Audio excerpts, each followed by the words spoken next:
The history books you grew up reading are selective. They tell you about great wars, famous, generally decisive victories that shaped the modern world. You've heard of World War II, of D-Day, of Stalingrad.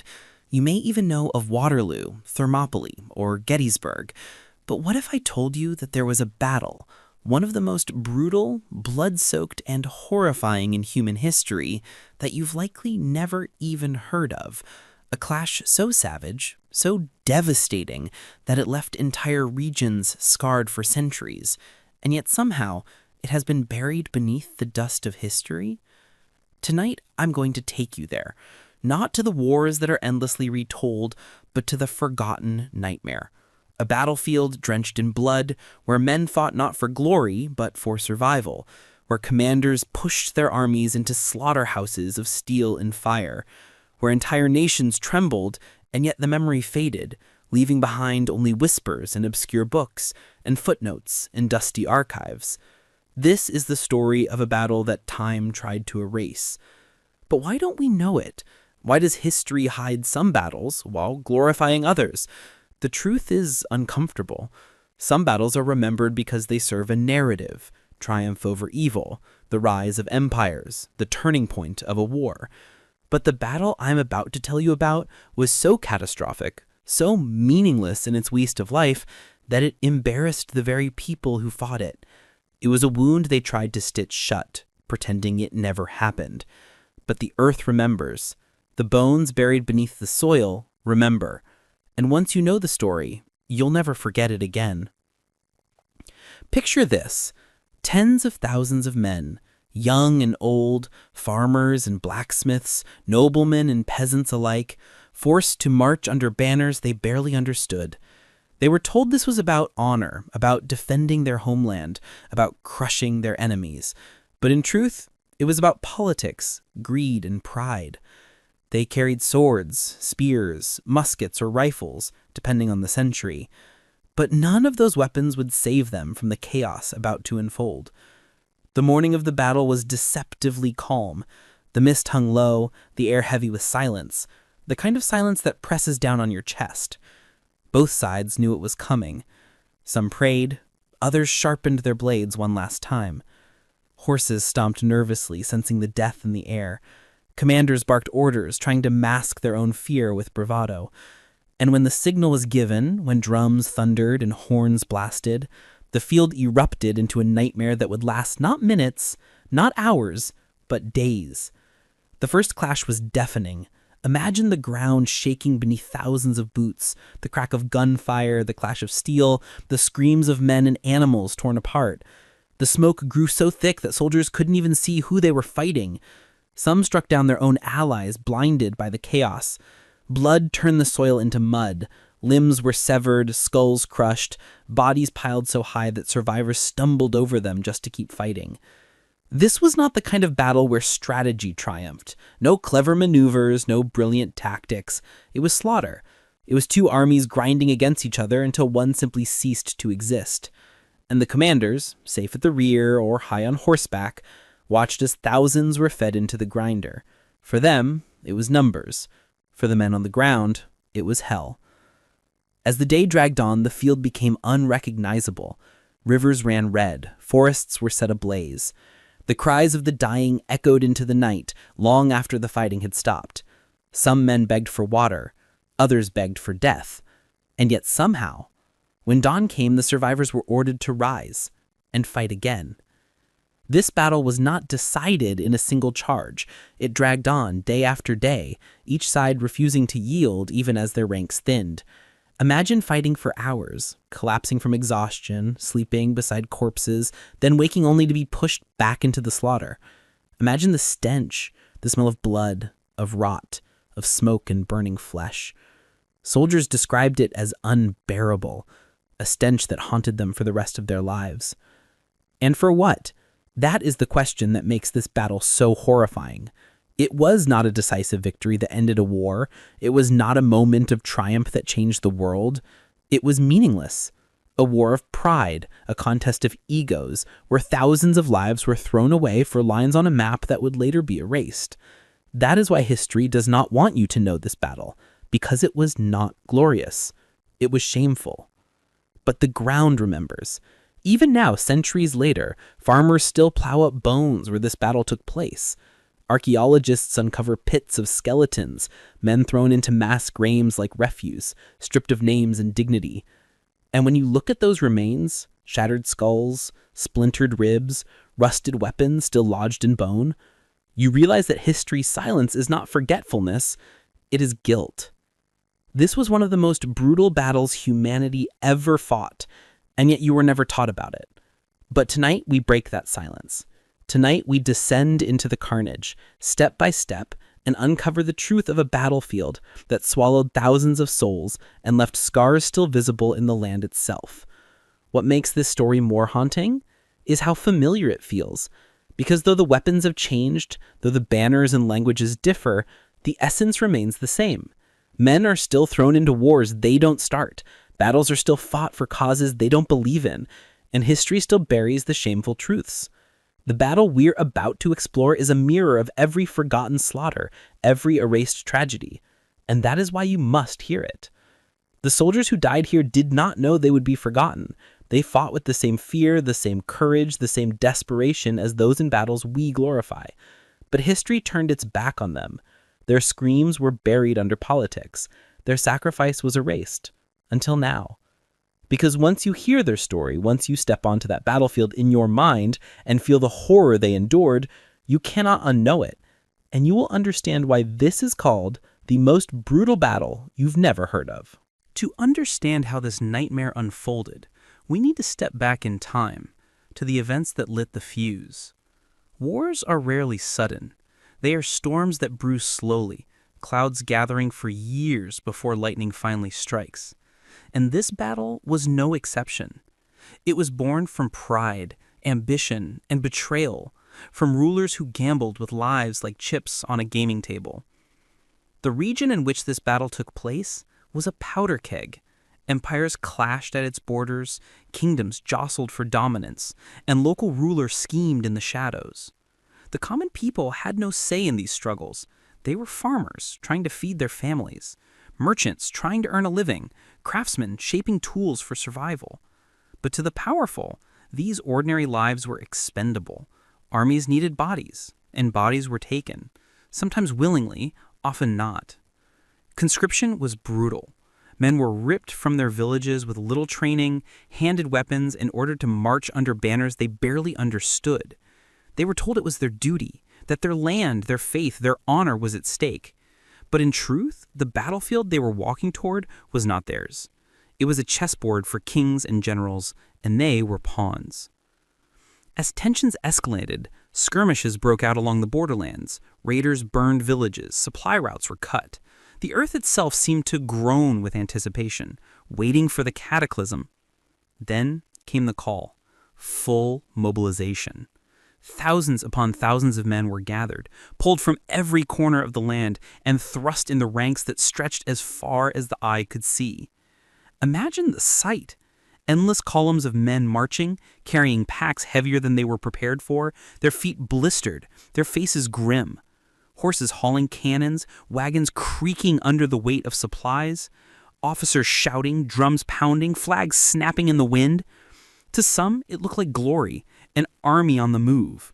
To the soldiers in the ranks, it felt like a funeral procession, and they were not wrong. The generals knew what was coming.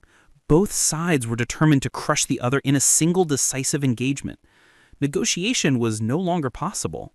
Pride had poisoned the wells of diplomacy. And so, like two storms on a collision course, the armies marched toward a battlefield neither side would ever forget. The chosen ground was wide and open, a killing field. Rivers and hills framed the edges, while the center stretched out like a vast plain, perfect for massed armies to collide. Some said it was fate. Others said it was madness. Whatever it was the stage for one of the bloodiest spectacles in human history. As the armies gathered, the land itself began to tremble under the weight of their presence. Fires burned in the distance as villages were cleared to deny the enemy shelter.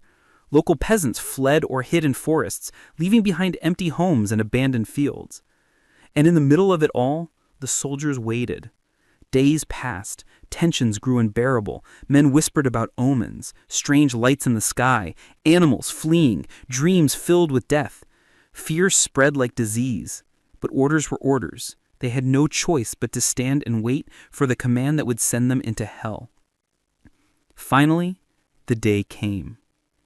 The dawn was heavy with mist, the kind that clings to the earth like a shroud. Silence stretched across the plain, broken only by the restless stamping of horses and the distant clang of armor. Then came the first sound, a single blast of a horn. Another answered, drums rolled, and suddenly the silence shattered as both armies surged forward. At first the lines held. Archers and musketeers unleashed volleys, darkening the sky with arrows or filling it with smoke from gunfire. The air crackled with destruction. Men fell before they ever reached the enemy, collapsing in heaps. The ground turned slick with blood, bodies trampled underfoot as the waves of soldiers pressed on. When the armies finally clashed, it was like two titans colliding. Shields splintered, blades rang, and the air was filled with the shrieks of the wounded. Horses screamed as they toppled, crushing riders beneath them. Cannons roared, hurling iron death into tightly packed ranks, tearing men apart by the dozen. It was chaos, pure, unfiltered chaos. The commanders had planned strategies, of course. Lines were supposed to hold, flanks to advance, reserves to strike at the perfect moment. But plans dissolved quickly in the face of horror. Communication collapsed. Messengers were cut down before they could deliver orders. Units became lost in smoke and confusion. Soldiers fought whoever was in front of them, no matter what flag they bore. Some even turned on their own allies in the madness. What makes this battle stand apart from so many others was the sheer refusal to retreat. Neither side would yield, even as their armies crumbled. Reinforcements were hurled into the fray like kindled onto a fire. Waves upon waves of men marched forward only to be cut down. And yet still they came. By midday, the battlefield was already a graveyard. By evening, it was a nightmare beyond imagination. Survivors described the scene with trembling voices. Men fought knee-deep in mud made from blood and rain. The air was so thick with smoke that day felt like night. You couldn't see more than a few feet in front of you, only shadows moving, lunging, killing. The noise was unbearable, a constant roar of screams, gunfire, clashing steel, and thunderous cannon fire. It was said that even miles away, villages shook from the sound. As darkness fell, the fighting didn't stop. Torches flickered across the field, illuminating glimpses of horror. Soldiers stumbled over piles of corpses, slipping on entrails, hacking blindly at figures that loomed out of the dark. The dead lay where they fell, eyes staring blankly at the stars, their mouths frozen in screams. The wounded cried out for mercy, for water, for their mothers. Some were silenced with the blade to end their suffering. Others were simply left to die. And this was only the first day. When dawn broke again, both sides were still there, exhausted, shattered, but unwilling to retreat. Orders were given, drums sounded once more, and like puppets, the survivors dragged themselves back into the storm. This was not war. This was slaughter. And the worst was yet to come. The second day dawned red, as if the sky itself reflected the blood that had been spilled. Mist still clung to the battlefield, but it no longer felt natural. Survivors would later say it looked like smoke rising from the earth, as though hell itself had broken loose and was seeping into the world above. The ground was unrecognizable. What had once been fields and grassland was now a churned wasteland of mud, shattered weapons, broken wagons, and corpses stacked like grotesque barricades. The men who rose that morning were not the same soldiers who had marched onto the field the day before. Their eyes were hollow, their movements slow. Some had not slept at all, haunted by the cries of the dying echoing through the night. Yet still, when the horns sounded, they picked up their weapons. They had no choice. Retreat meant dishonor, and dishonor was a death sentence in itself. For many, stepping back would have been as dangerous as stepping forward. Commanders on both sides believed the other was near breaking. Each thought that one more push, one more savage strike, would shatter the enemy's will. Neither realized how wrong they were. Both armies were beyond reason, driven now not by strategy, but by stubbornness and rage. And so, once again, the soldiers surged into the storm. The fighting was worse than the day before. The air was already thick with death, the field already a nightmare, but on the second day, the smell began to set in, a stench so vile it made men gag behind their helmets. Blood baked under the rising sun, mingling with sweat, mud, and gunpowder. Rot had already begun its work on the fallen, and the living had no choice but to step over them, around them, sometimes through them. Imagine trying to swing your sword while your boots sink into a mass of limbs. Imagine firing your musket while flies buzz around the open wounds of bodies at your feet. Imagine trying to keep your courage as vultures circled overhead, waiting for their feast. That was the second day. And still they fought. Cavalry charges thundered across the field, but the mud dragged down horses, sending riders crashing into the melee. Infantry units pressed forward with spears and bayonets, only to be swallowed by the chaos. Cannons continued their dreadful work, blasting holes in lines, showering the living with fragments of their comrades. Entire groups vanished in explosions, their screams drowned by the thunder of artillery. Some men tried to surrender, but surrender was meaningless here. In the madness of close combat, no one stopped to ask questions. A raised hand, a dropped weapon, often it only made you an easier target. Mercy had no place in this battle. Once you stepped into the maelstrom, you were either predator or prey. By afternoon, the battlefield was a sea of exhaustion. Men fought with dull eyes, their movements mechanical, driven less by will than by sheer survival instinct. Blades dulled from overuse, muskets jammed. Many resorted to rocks, to fists, to teeth. Some grabbed weapons from the hands of the fallen, only to be struck down moments later. As evening approached, both armies once again found themselves locked in a grim stalemate. Neither had won, neither had retreated. They simply bled each other, hour after hour, until the ground could take no more. The second night fell with the groans of thousands echoing across the plain.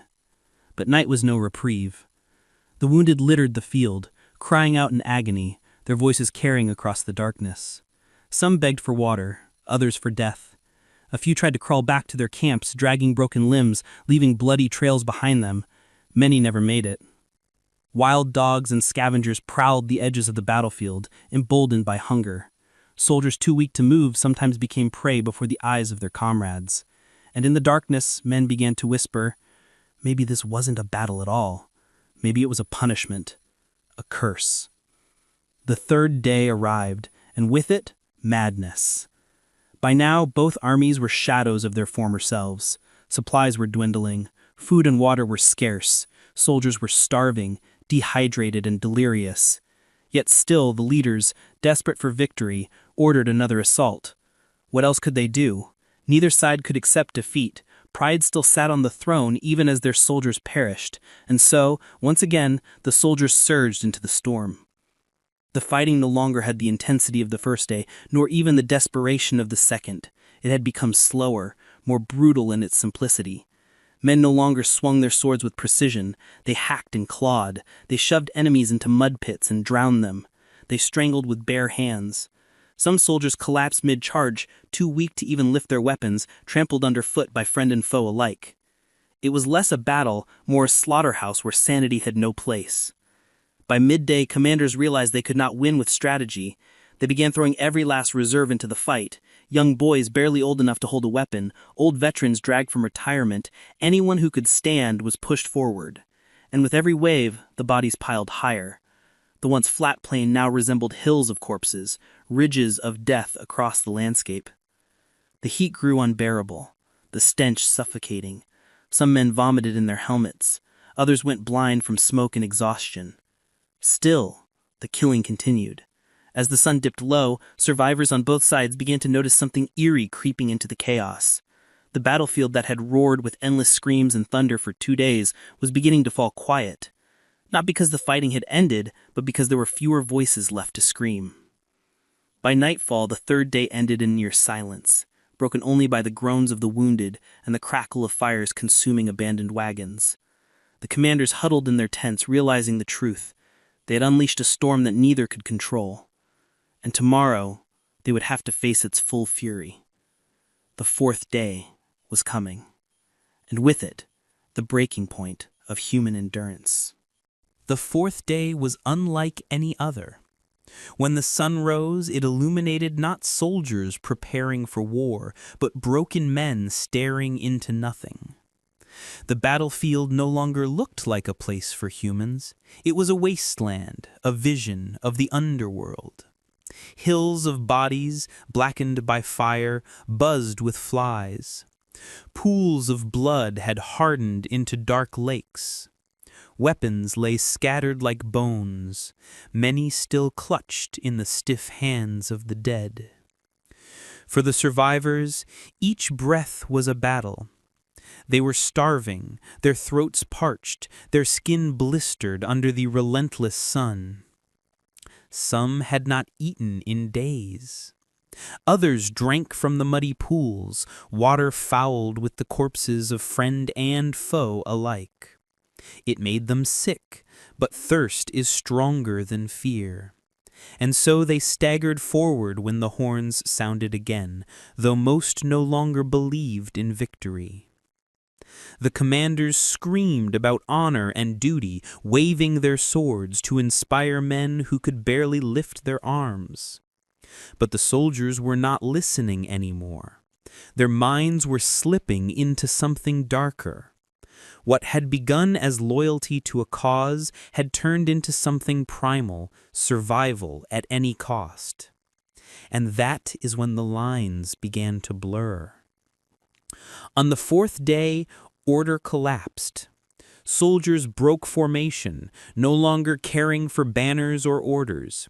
Units merged into chaotic mobs, fighting not as armies but as desperate packs of predators.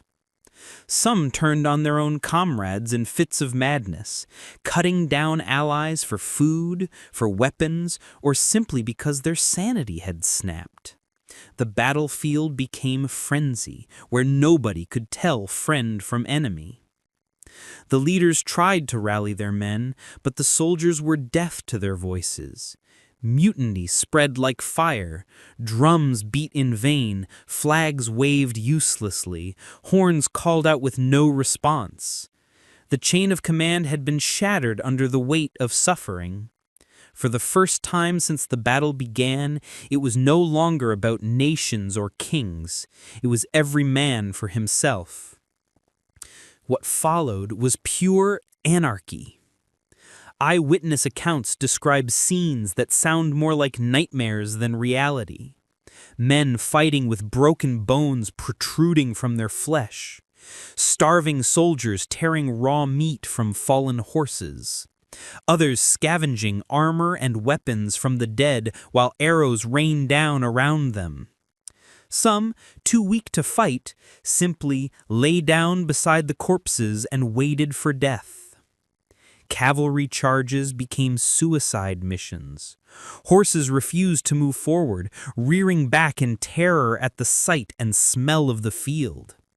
Artillery crews abandoned their cannons, unable to reload fast enough as enemies swarmed them. Muskets jammed, swords dulled, shields shattered. Eventually, many fought with whatever they could grasp, daggers, stones, even helmets used as clubs. And then came the fire. At the height of the chaos, a desperate commander ordered his men to burn the field to force the enemy back. Torches were thrown into the piles of corpses, into abandoned wagons, into broken siege equipment. Flames erupted, spreading across the battlefield. The fire roared, consuming the dead and the living alike. Smoke rose so thick it blotted out the sun. Men choked as they stumbled blindly, coughing black soot, hacking at silhouettes in the haze. Some fell into the flames and vanished. Others used the smoke as cover to flee. By the afternoon of the fourth day, the battlefield was no longer a place of strategy, but of madness. The fire raged, cutting the plain into islands of survivors. Men screamed not from battle, but from burning alive. Horses bolted, trampling anyone in their path. Whole groups of soldiers were lost in the inferno, their final cries carried on the wind. And yet, still, some fought. It was as if the will to kill had replaced the will to live. Too much blood had been spilled to stop. Pride and desperation bound them to the carnage, even as the world around them turned to ash. By nightfall, the flames died down, leaving behind a field of smoldering ruin. Ash drifted through the air like snow. The ground was scorched, littered with charred remains. The silence that followed was not peace. It was the silence of exhaustion, of men who had reached the limits of human endurance. Those who survived the fourth day were barely human anymore. They staggered back to their camps like ghosts, hollow-eyed and broken. They did not speak. They did not cry. They simply collapsed, too weak to even remove their armor. Some never rose again, slipping into death in their sleep. The commanders, too, were shaken. For the first time, they began to doubt. The cost was too high. The armies were crumbling, their strength gone, supplies were gone, morale was gone. The fourth day had broken them. And yet, despite all reason, despite the mountains of dead, orders went out again. Prepare for the fifth day. Because in war, pride always demands one last gamble. And so, as dawn approached once more, both sides steeled themselves for the final act of this nightmare. What happened on the fifth day would decide everything, not just the battle, but the fate of all who survived it. But victory would come at a price no one could imagine. The fifth day began in silence. No horns, no drums, no shouted orders. Just silence. The battlefield lay under a gray sky, heavy clouds blotting out the morning light. Smoke still lingered from the fires of the previous day, curling like ghosts above the charred landscape. The men who stood on either side were scarcely recognizable as soldiers anymore. Their uniforms were tattered, their faces blackened with soot and dirt, their eyes hollow. They were not thinking of honor nor of glory. They were thinking of one thing only: survival. And yet, when the commanders gave the signal, they obeyed. It was not loyalty that drove them forward now, but habit. 5 days of slaughter had beaten obedience into their bones. They marched like shadows into a battlefield that was no longer a place of earth and sky, but a graveyard where the living fought among the dead. The clash was slower this time. Weak arms lifted swords, muskets fired half-hearted shots. Men stumbled more than they ran, but the killing did not stop. Even in exhaustion, hatred lingered. Each side wanted the other to suffer just a little more, to bleed just a little longer. The first blows of the day felt less like war and more like vengeance. And then came the breaking point. As midday approached, the dam finally burst. A section of the line, too weak to continue, collapsed. Soldiers dropped their weapons and ran. It started with a handful, then dozens, then hundreds. Panic spread like wildfire. The men who had endured 4 days of unimaginable hell suddenly realized the truth. There was no victory here, only death. The retreat became a flood. Men trampled their own comrades in their desperation to escape. Horses bolted, wagons overturned. The once proud army dissolved into chaos, scattering in every direction. The enemy, just as broken, did not even pursue at first. They stood in shock, watching as the tide of men fled the field. Then, as realization set in, they surged forward, cutting down those who ran too slowly. What had been 5 days of brutal combat ended not with a glorious charge or a heroic stand, but with collapse. An army shattered, not by steel, but by the weight of its own suffering. When the smoke cleared, the battlefield was a vision of hell itself. Tens of thousands lay dead. More would die in the days to come from wounds, infection, and starvation. Entire villages had been emptied of their men. Families waited for fathers and sons who would never return. And the land itself, once fertile fields, was ruined, poisoned by blood and fire. For years afterward, nothing grew there. The survivors carried scars that never healed. Some wandered as broken shells of men, unable to speak of what they had seen. Others told tales so horrifying that listeners refused to believe them. Priests said it was divine punishment. Poets tried to capture it in words, but their verses fell short. And historians, those who wrote the official record, chose to bury it. Why? Because this battle was not noble. It was not a tale of honor or heroism. It was waste. A senseless slaughter born of pride and arrogance. Kings and generals demanded victory, but what they achieved was ruin. Admitting the truth would mean admitting their own failure, their own guilt. And so the battle was forgotten, erased from textbooks, left to rot in silence. But the ground remembers. Even today, locals whisper about the field. Farmers plowing their land claim their blades strike bone just beneath the soil. Travelers at night say they hear cries carried on the wind, as if the battlefield itself still screams. Some believe the place is cursed, that the blood spilled there poisoned it forever. Others say it is haunted, that the souls of the fallen wander in endless battle, unable to rest. And maybe they are right. Because this was not just another clash of armies. It was the breaking point of human endurance, the ultimate example of what happens when pride outweighs reason, when leaders gamble with lives and refuse to admit defeat. It was a lesson carved in flesh and bone, a reminder of the cost of war. But here's the cruelest truth of all. This was not the last time. History has repeated this nightmare again and again in different lands under different banners. Leaders still speak of honor, armies still march with flags held high, and still ordinary men and women pay the price. The faces change, the weapons change, but the suffering remains the same. The most brutal battle you've never heard of was forgotten not because it didn't matter, but because it mattered too much.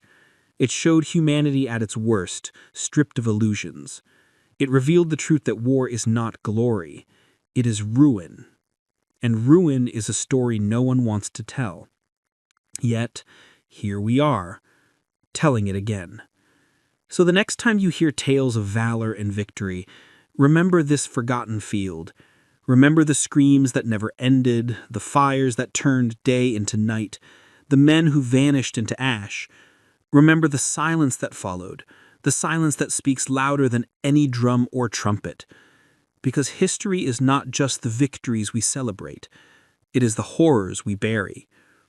And some battles, no matter how hard we try to forget them, will always claw their way back into the light. This was one of them.